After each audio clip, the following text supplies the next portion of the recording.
Bununla hayat hikmetleri.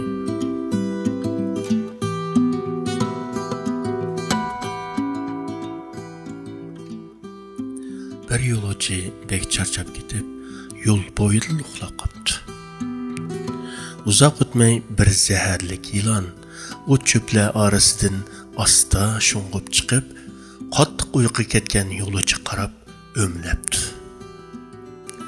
Zaharlik yilon yo'lovchini chaqmoqchi bo'lgan dal shu paytda yana bir yo'lovchi bu yerdan o'tib kelib, zaharlik yilonni urib o'ldirib yutibdi.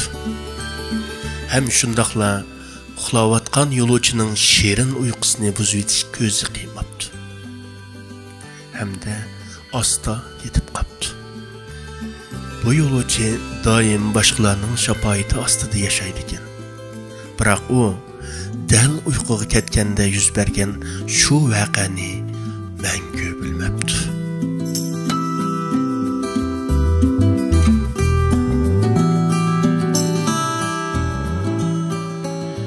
Shundaq do'stlar, bu hayot bir sirli karvon.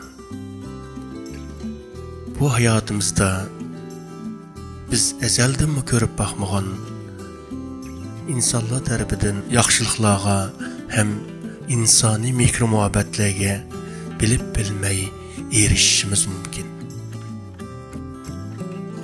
Navoda qiziqsangiz, ikkinchi hikoyamizga quloq bergaysiz.